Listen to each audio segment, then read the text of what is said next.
Hello दोस्तों, स्वागत है आपका थिंकवाइज एकेडमी में। लिक्विडेशन ऑफ कंपनी का ये हमारा थर्ड लेक्चर है। इससे पहले के दो लेक्चर अगर आपने नहीं देखे हैं तो उन दोनों वीडियो की लिंक यहाँ पर आपको आई बटन में मिल जाएगी, आप यहाँ पर क्लिक करके देख सकते हैं। तो अभी हम हमारा थर्ड लेक्चर स्टार्ट करते हैं। तो यहाँ पर देखिए हमारा एग्जाम्पल है आज का, मेसर्स सार्थक कंपनी लिमिटेड। अभी आप बोलोगे सार्थक कंपनी लिमिटेड तो समझ में आ गया, लेकिन मेसर्स क्या है? तो जैसे हम मिस्टर लगाते हैं नाम के आगे, मिस्टर सार्थक कंपनी लिमिटेड, उसी तरीके से मेसर्स भी यूज़ किया जाता है। और इसका मतलब क्या होता है कि मिस्टर का ही प्लूरल होता है ये। और ये हमारा देखो, ये ग्रामर का लेक्चर तो है नहीं, इंग्लिश ग्रामर का, तो नाम पे ज़्यादा फोकस नहीं करते हम। यहाँ पर सम में जाते हैं कि सम में आगे क्या बताया गया है और कैसे कैलकुलेशन करना है। तो देखो, मेसर्स साथा company limited was taken into voluntary liquidation. The balance sheet of the company on 31 March 2020 is as under. और उसके बाद यहाँ पर बैलेंस शीट दिया गया है। तो देखो, बैलेंस शीट में सबसे पहले इक्विटी एंड लाइबिलिटीज़, उसके अंदर आपको शेयर होल्डर्स दिए गए हैं, इक्विटी शेयर्स। तो इक्विटी शेयर्स आपको ABCD, यहाँ पर 4 टाइप के इक्विटी शेयर्स दिए गए हैं। इससे पहले वाले सम में सिर्फ एक ही इक्विटी शेयर्स था। और उसके बाद देखो, उसमें प्रेफरेंस शेयर भी नहीं दिए गए थे, इसमें प्रेफरेंस शेयर भी दिया गया है, 10% प्रेफरेंस शेयर। और उसके बाद आगे देखते हैं, आगे यहाँ पर लाइबिलिटीज़ में 5% डिबेंचर्स दिए गए हैं। तो ये हमारा क्रेडिटर्स हेविंग फ्लोटिंग चार्ज में आएगा और उसी में ये प्लस हो जाएगा। देखो, आउटस्टैंडिंग इंटरेस्ट ऑन डिबेंचर, ये उसमें प्लस हो जाएगा। उसके बाद दिया गया है creditor and calls in advance. तो देखो, ये क्रेडिटर्स और कॉल्स इन एडवांस जो है ना, ये हमारा अनसिक्योर क्रेडिटर में आएगा, क्योंकि यहाँ पर कोई भी सिक्योर क्रेडिटर नहीं दिया गया है। साथ ही साथ कोई भी वर्कर से रिलेटेड भी कोई यहाँ पर कुछ नहीं है, तो वो सिक्योर में आता। वर्कर से रिलेटेड भी कुछ नहीं है यहाँ पर, और प्रेफरेंशियल क्रेडिटर से रिलेटेड भी कुछ भी नहीं है यहाँ पर लाइबिलिटीज़। तो बाकी का जो ये क्रेडिटर और कॉल्स इन एडवांस है, ये हमारा अनसिक्योर में आ जाएगा। और यहाँ पर असेट्स में भी फिक्स्ड असेट्स और उसके अंदर टेंजिबल असेट ही दिया गया है, और P&L तो हम लेते नहीं है यहाँ पर। और उसके बाद कैश ऑन हैंड, ये तो रिसिप्ट साइड में सबसे पहले लिखा जाएगा। ये हो गया हमारा बैलेंस शीट। उसके बाद अदर इन्फॉर्मेशन देख लेते हैं। द लिक्विडेशन एक्सपेंसेस वर ₹4125, यानी कि लिक्विडेशन एक्सपेंसेस यहाँ पर दे दिया है, वो हम डायरेक्ट लिख देंगे। उसके बाद remuneration of ₹10,800 which is 4% on realisation value of asset except cash on hand is to be paid to the liquidator. तो यहाँ पर देखो कि यहाँ पर बताया गया है कि ये रेम्यूनरेशन हमने लिक्विडेटर को दिया 10,800 का रेम्यूनरेशन, जो कि हमारा असेट रियलाइज का ना 4% है। तो इसके ऊपर से हमें असेट रियलाइज्ड फाइन करना होगा, और रेम्यूनरेशन तो हमारा दे दिया है यहाँ पर डायरेक्ट 10,800। और उसके बाद अभी हम आगे बढ़ते हैं, और देखो यहाँ पर ये बताया गया है कि एक्सेप्ट कैश ऑन हैंड, यानी कि हमें कैश ऑन हैंड को वहाँ पर असेट रियलाइज में काउंट नहीं करना है, ऐसा बताया गया है। उसके बाद आगे हम देखते हैं, in addition to 5% on the amount distributed to creditors and 5% on calls in advance। तो यहाँ पर बताया गया कि हम जो रेम्यूनरेशन दे रहे हैं, यहाँ पर असेट रियलाइज का तो हमने दे दिया 4%, और एडिशन में हमें क्या करना है, 5% रेम्यूनरेशन देना है क्रेडिटर्स का, और 5% रेम्यूनरेशन देना है कॉल्स इन एडवांस का। तो देखो, यहाँ पर हमें ये तो बताया नहीं कि प्रेफरेंशियल क्रेडिटर के ऊपर देना है या फिर अनसिक्योर के ऊपर, लेकिन हमें डायरेक्ट क्रेडिटर बोला है, और इसमें भी एक ही टाइप के क्रेडिटर है, डायरेक्ट यहाँ पर क्रेडिटर ही दिया है, तो हम इसके ऊपर 5% देंगे। और उसके बाद कॉल्स इन एडवांस दिया है, तो इसके ऊपर 5% देंगे। तो इस तरीके से हमारा ये हो जाएगा। उसके बाद आगे बढ़ते हैं, prepare liquidators final statement of receipts and payments and so your calculation for the amount each type of share holders will receive pay as a part of your answer. तो यहाँ पर हमें क्या करना है, पहले तो लिक्विडेटर्स फाइनल स्टेटमेंट बनाना है, ये यहाँ पर पहला हो गया। और दूसरा हमें ये कैलकुलेशन बताना है कि शेयर होल्डर्स यहाँ पर 4 टाइप के हैं, तो किसको ना हमें पे करना पड़ेगा और कौन रिसीव करेगा। तो देखो, रिसीव एंड पे, तो हमें किससे रिसीव करना होगा, किससे पेमेंट करना होगा, वो वाला एक कैलकुलेशन इसमें आएगा, वो हमें कैलकुलेशन बताना है, यहाँ पर बताया गया है। तो अभी हम स्टार्ट करते हैं इसे। तो सबसे पहले तो आपको लिक्विडेटर्स फाइनल स्टेटमेंट लिख देना है। डेबिट साइड में रिसिप्ट्स रुपीज़ लिखोगे, और क्रेडिट साइड में पेमेंट्स और रुपीज़ लिखोगे। उसके बाद ये स्टेटमेंट आपको एक पेज का बना लेना है, और उसके बाद हम स्टार्ट करते हैं। देखो ये यहाँ से लिखना स्टार्ट करेंगे हम। तो यहाँ पर हम रिसिप्ट साइड से स्टार्ट करेंगे। तो सबसे पहले कैश एंड बैंक बैलेंस। तो कैश एंड बैंक बैलेंस कितना है यहाँ पर देखो, कैश ऑन हैंड ये हमें 3000 दिया है, तो हम यहाँ पर लिख देंगे कैश एंड बैंक बैलेंस में 3000। उसके बाद हमने देखा कि यहाँ पर सिक्योर क्रेडिटर से रिलेटेड कोई भी इन्फॉर्मेशन नहीं दी गई है, तो यहाँ पर सिक्योर क्रेडिटर में भी डैश आएगा और सरप्लस फ्रॉम सिक्योर क्रेडिटर में भी डैश आएगा।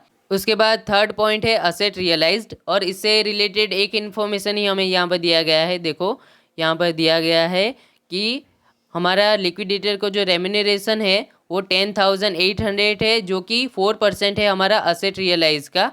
तो उसके ऊपर से हमें कैलकुलेशन करना है। यहाँ पर देखो सपोज कि असेट रियलाइज हमारा है 100, तो 4% ऑन असेट रियलाइज कितना आएगा, 100 का 4% यानी कि 4, तो टोटल हमारा 104 हो जाएगा। उसके बाद आगे देखते हैं। तो देखो 4% रेम्यूनरेशन ऑन असेट रियलाइज हमारा 4 है, तब असेट रियलाइज हमारा 100 है।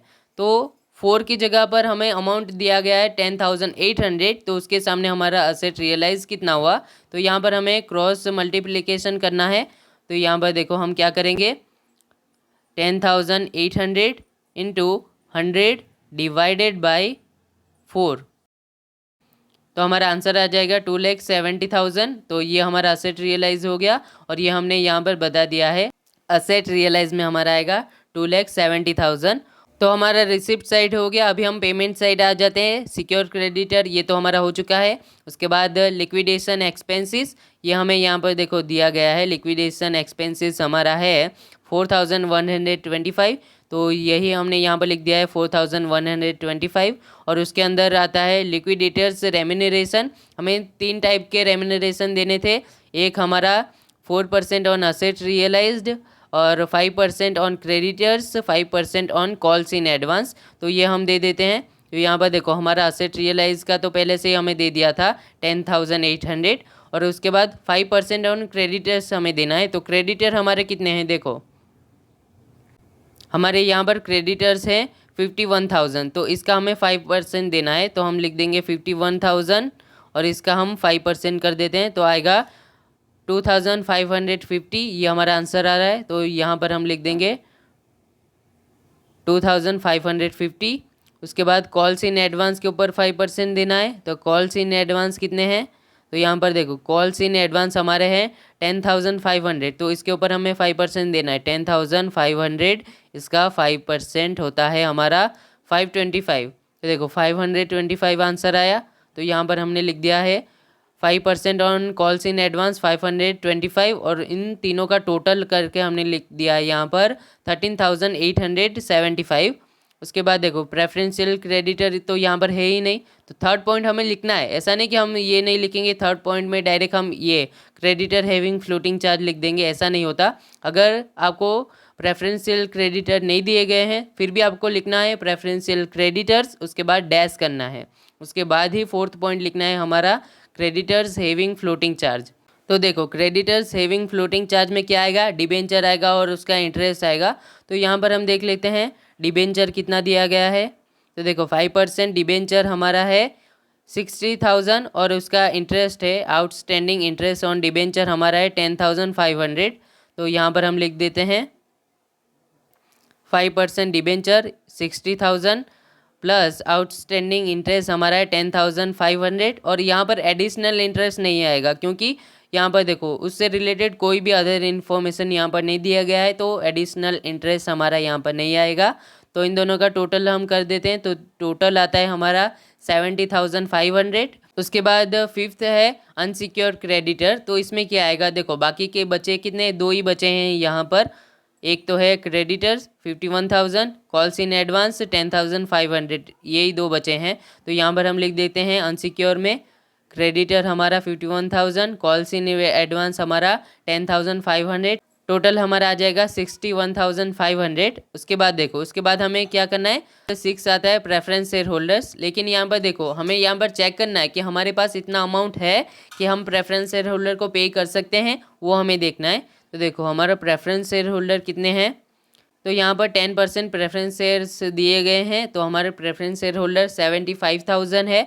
तो इतनी अमाउंट हमारे पास है कि नहीं, पहले हमें वो चेक करना होगा। अगर होगा तभी तो पेमेंट कर पाएंगे ना, तो हम वो चेक कर लेते हैं। तो हमारा रिसिप्ट कितना था उसे हमें कैलकुलेट करना है। उसके बाद यानी कि इन दोनों का हमें टोटल करना है। उसके बाद उसके ऊपर से हमें माइनस करना है हमारे पेमेंट्स को।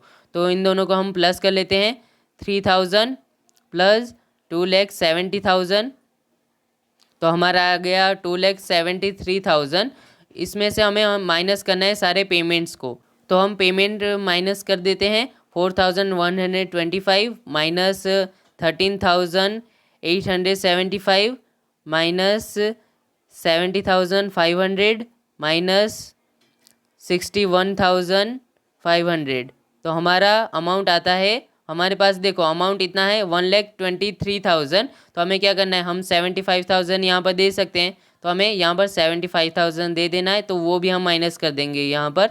उसके बाद 75,000 माइनस कर दिया, तो हमारे पास बाकी का सरप्लस यहाँ पर आता है 48,000। लेकिन हमें इक्विटी शेयर को कितना पेमेंट करना है, देखो इक्विटी शेयर होल्डर्स हमारे कितने हैं, लेकिन हमारे इक्विटी शेयर होल्डर्स हैं 3 लाख, 1,80,000, 36,000, 30,000। लेकिन हमारे पास अमाउंट कितना है, अमाउंट है हमारे पास सिर्फ 48,000। यानी कि हमारे पास उतनी अमाउंट नहीं है देने को। उसके लिए अभी हमें एक कैलकुलेशन करना होगा जो कि मोस्ट इम्पोर्टेंट है। तो अभी हम कैलकुलेशन में आ जाते हैं। तो यहाँ पर देखो ये कैलकुलेशन हमारा है return and called up equity share, इसका एक कैलकुलेशन हमें करना होगा। तो सबसे पहले हमें paid up equity share capital कितना है वो फाइंड करना होगा। तो यहाँ पर देखो, तो यहाँ पर 3,000 इक्विटी शेयर ऑफ ₹100 ईच, ये फुल्ली पेड अप है। और 4,500 बी इक्विटी शेयर ₹50 ईच, ये हमारा 40 पेड अप है और उसका अमाउंट ये है। उसके बाद इसमें कितना 10 ईच है, लेकिन पेड अप हमारा 6 हुआ है और उसका अमाउंट ये है। और उसके बाद इसमें डी इक्विटी शेयर हमारा 5 ईच है, लेकिन पेड अप सिर्फ 4 हुआ है और उसका टोटल अमाउंट हमारा है 30,000 है। तो हमें क्या करना है, पेड अप जितने भी अमाउंट है वो हम लिख देंगे, यानी 3,000 मल्टीप्लाई बाई 100। तो ये हमारा आंसर आएगा 4,500 मल्टीप्लाई बाई 40, क्योंकि 40 पेड अप है तो ये हमारा अमाउंट आ जाएगा। 6,000 मल्टीप्लाई 6, यानी कि हमारा ये अमाउंट आ जाएगा। उसके बाद 7,500 मल्टीप्लाई बाई 4, तो हमारा 30,000 आंसर आ जाएगा। तो यही हमने यहाँ पर लिखा है पेड अप जितने भी अमाउंट हुए हैं। तो बस वही अमाउंट हमने यहाँ पर लिख दिया है पेड अप, यानी कि हमारा टोटल 5,46,000 हमारा क्या है, ये अमाउंट हमें इक्विटी शेयर होल्डर्स ने हमें दिया है। तो इतना अमाउंट हमें उन्हें वापस करना होगा, क्योंकि हमारी कंपनी यहाँ पर लिक्विडेशन हो रही है, बंद हो रही है। तो इतना अमाउंट हमें देना होगा। लेकिन हमारे पास अमाउंट कितना है, हमने कैलकुलेट किया था 48,000 हमारे पास अमाउंट है, तो उतना पैसा तो हम दे देंगे। तो चलो 5,46,000 में से हमारे पास 48,000 है, उतना हमने दे दिया। तो बाकी कितना बचा, बाकी बचा 4,98,000। तो ये हमारा डेफिसिट हो गया, यानी इतना अमाउंट हमें देना है लेकिन हमारे कंपनी के पास इतना अमाउंट है नहीं, ये हमारा डेफिसिट हो गया, नुकसान हो गया। तो ये किसे भुगतना होगा, इक्विटी शेयर होल्डर्स को ही भुगतना होगा। तो उसे हमें क्या करना है कि इन्हें डिस्ट्रीब्यूट कर देना है इक्विटी शेयर होल्डर्स को, हमारा ये जितना भी डेफिसिट आया।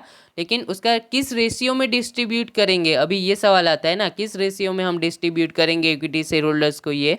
तो उसके लिए हमें क्या करना है, हमें इसका रेशियो फाइंड करना है। तो यहाँ पर देखो डिस्ट्रीब्यूशन ऑफ कैपिटल डेफिसिट, ये हमें कैपिटल डेफिसिट को डिस्ट्रीब्यूट करना है, लेकिन किस रेशियो में करेंगे वो रेशियो हमने यहाँ पर फाइंड किया है। कैसे फाइंड किया अभी वो देख लेते हैं। तो यहाँ पर देखो, यहाँ पर आपको क्या करना है, तो अभी आपको पेड अप कितना हुआ वो नहीं देखना है, टोटल कितना अमाउंट है, कितने का है वो हमें मल्टीप्लाई करना है। अब तो हमें क्या करना है, 3,000 मल्टीप्लाई बाई 100, तो हमारा आएगा 3 लाख, वो अमाउंट हमें लिखना है। उसके बाद उसी तरीके से हमें क्या करना है, बी में भी ऐसा ही करना है। 4,500 मल्टीप्लाई बाई 50 हमें करना है। उसके बाद 6,000 मल्टीप्लाई बाई 10 करना है। 75,000 मल्टीप्लाई बाई 5 करना है। तो हमें क्या करना है, इस तरीके से फुल्ली कितने होते हैं वो फाइंड करना है। तो यहाँ पर देखो, यहाँ पर हमने वही लिख दिया है। ए में 3,000 मल्टीप्लाई बाई 100 यानी कि 3 लैक्स, और बी में 4,500 मल्टीप्लाई बाई 50 यानी कि 2,25,000, और सी 6,000 मल्टीप्लाई बाई 10 यानी कि 60,000 और डी 7,500 मल्टीप्लाई बाई 5 यानी कि हमारा आंसर आ गया 37,500। यानी कि अगर वो फुल्ली पेड अप होता तो इतना अमाउंट हमारे पास आता। तो हमें इस अमाउंट के हिसाब से हमें रेशियो फाइंड करना है कि किस रेशियो में हम इस डेफिसिट को 4,98,000 को डिस्ट्रीब्यूट करेंगे। तो ये हमारा अमाउंट है, उसके हिसाब से हमें ये फाइंड करना है रेशियो।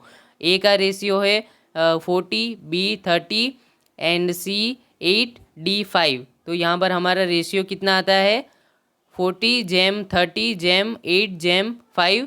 तो ये हमारा टोटल 83 आता है। तो हम इस हिसाब से डिस्ट्रीब्यूट करेंगे। उसके बाद तो आपको कैलकुलेशन पता है कि उसके बाद ए में हमें लिखना है 4,98,000 और ऊपर हमारा उसका रेशियो कितना है 40। तो हम यहाँ पर 40 लिखेंगे डिवाइडेड बाय टोटल कितना है 83। उसके बाद हमारा आंसर कितना आ जाएगा। तो देखो यहाँ पर 4,98,000 मल्टीप्लाई बाई 40 डिवाइडेड बाई 83।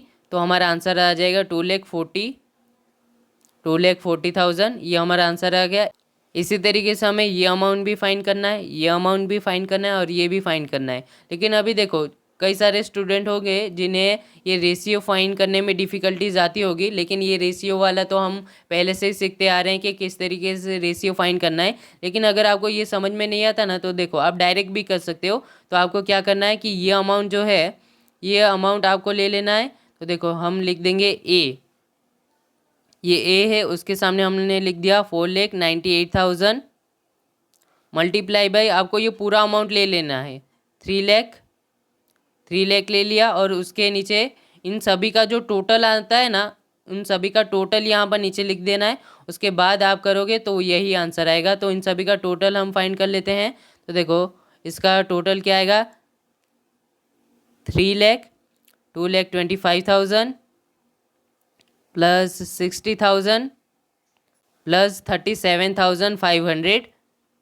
तो यहाँ पर आंसर हमारा आ गया 6,22,500। ये हमारा टोटल आ रहा है। तो इससे हमें क्या करना है, इससे हमें डिवाइड करना है। तो अभी देखो अभी हमने जो किया था 4,98,000 multiply by 3 lakh divide by 6,22,500। यह अभी हम कर लेते हैं। तो यहाँ पर देखो 4,98,000 multiply by 3 lakh divided by हमारा टोटल था 6,22,500। तो यही आंसर आ गया 2,40,000। तो इसी तरीके से आप भी कर सकते हो। तो उसी तरीके से ये तीन अमाउंट भी आपको फाइंड कर लेना है। तो यहाँ पर देखो यहाँ पर क्या हो गया कि ये हमने डिस्ट्रीब्यूट कर लिया हमारा जितना भी डेफिसिट था। तो हमें कितना मंगवाना है, ए के पास से हमसे मंगवाना है 2,48,000, बी इक्विटी शेयर के पास से मंगवाना है हमें 1,80,000, सी के पास से मंगवाना है हमें 48,000, डी के पास से मंगवाना है हमें 30,000। तो अभी हम देखेंगे कि कितना अमाउंट रिटर्न होता है, कितना कॉल होता है। तो यहाँ पर देखो amount to be return and collect ये हमें फाइंड करना है। तो यहाँ पर क्या होता है कि हमें जितना भी अमाउंट पेड अप हुआ है वो यहाँ पर हम लिख देंगे और जितना अमाउंट हमें मंगवाना था वो यहाँ पर लिख देंगे। यानी कि जितना पेड अप हुआ है उसमें से हम माइनस करेंगे जितना हमें मंगवाना था उनके पास से, इक्विटी शेयर होल्डर से। तो यहाँ पर इन सभी अमाउंट से ये अमाउंट जो है इनमें से हमें माइनस करना है जितना डिस्ट्रीब्यूशन होता है हमारा डेफिसिट का। तो कैपिटल डेफिसिट जितना डिस्ट्रीब्यूट होता है वो अमाउंट हमें यहाँ से माइनस करना है। तो यहाँ पर देखो इक्विटी शेयर होल्डर ए में क्या था कि 3 लाख पेड अप हुए थे, लेकिन जबकि मंगवाना था उनके पास से 2,48,000, यानी कि उन्होंने हमें 60,000 ज़्यादा दे दिए हैं। तो 60,000 ये है, ये हमें उन्हें फिर से पेमेंट करना है, ये हमें उन्हें पे करना है। और उसके बाद देखो यहाँ पर बी इक्विटी शेयर से उन्होंने पेड अप किया है 1,80,000, उनसे मंगवाना भी था 1,80,000। तो डैश हो गया, कुछ भी पेमेंट नहीं करना है अभी। और इसमें देखो सी में है 36,000 उन्होंने पेड किया है, लेकिन जबकि उनसे मंगवाना था हमें 49,000, यानी कि उन्होंने 12,000 हमें कम दिया है। तो उनसे हमें मंगवाना होगा। तो उनसे हम क्या करेंगे, कलेक्ट करेंगे और इन्हें हम रिटर्न करेंगे। और ये तो डैश हो जाएगा, ना पेमेंट करना है, ना रिसीव करना है कुछ, ना रिटर्न करना है, ना कलेक्ट करना है। तो उसके बाद देखो उसके बाद डी देखते हैं। डी में 30,000 पेड उन्होंने किया है और उनसे मंगवाना भी था 30,000, क्योंकि इतना डेफिसिट उनके हिस्से में आया था। तो 30,000 तो यहाँ पर भी डैश आ जाएगा। तो यहाँ पर क्या करेंगे, इतना हमें रिटर्न करना है, यानी कि इतना हमें पेमेंट करना है और इतना हमें कलेक्ट करना है, यानी कि इतना हमें उनसे वापस मंगवाना है। तो हम क्या करेंगे, हम पेमेंट साइड में लिखेंगे ए इक्विटी शेयर होल्डर्स, उसके सामने अमाउंट लिखेंगे 60,000 और हम रिसिप्ट साइड में लिखेंगे called up from equity share holder C और उसका अमाउंट लिखेंगे हम 12,000। तो यहाँ पर देखो, यहाँ पर हमने लिख दिया है, यहाँ पर इक्विटी शेयर होल्डर में 7 जो पॉइंट आता है वहाँ पर हम लिख देंगे ए इक्विटी शेयर होल्डर्स और उसके सामने हमारा अमाउंट है जितना हमें रिटर्न करना है, 60,000 हमने रिटर्न किया है तो यहाँ पर हम लिख देंगे 60,000। उसके बाद यहाँ पर देखो, यहाँ पर जितना हमने इक्विटी शेयर होल्डर सी से मंगवाया था वो हमें यहाँ पर लिखना है। तो 4 हम करके यहाँ पर लिखेंगे रिसिप्ट में called up from C equity shares और यहाँ पर लिख देंगे 12,000। तो यहाँ पर उसके बाद आप क्या करोगे, टोटल करके देखो, तो टोटल करोगे तो यहाँ पर दोनों साइड में आंसर मैच हो जाएगा। तो इस तरीके से हमारा ये सम भी कैलकुलेट हो चुका है। तो यहाँ पर जो मैंने लिखा है ना कॉल्ड अप, यहाँ पर इसके जगह आप कॉल रिसीव ऐसा भी लिख सकते हो, call receive from C equity shares ऐसा भी लिख सकते हो, कॉल्ड अप भी लिख सकते हो, दोनों ही सही रहेगा। तो इसी तरीके से हमारे इस सम का भी आंसर आ चुका है और आई होप कि ये वीडियो आपको समझ में आया होगा, ये सम आपको समझ में आया होगा। तो वीडियो को लाइक करना, चैनल को सब्सक्राइब करना, अपने फ्रेंड्स के साथ भी शेयर करना और साथ ही साथ आपने अगर हमारे व्हाट्सएप चैनल को फॉलो नहीं किया है थिंकवाइज अकेडमी के, तो डिस्क्रिप्शन में लिंक मिल जाएगा, अभी जाके फॉलो कर लो। आपके सेमेस्टर से रिलेटेड सारे अपडेट्स एंड न्यूज़ वहाँ पर सबसे पहले मिल जाएंगे आपको, इसके लिए उसे फॉलो ज़रूर से करना। तो मिलते हैं अगले वीडियो में, थैंक यू।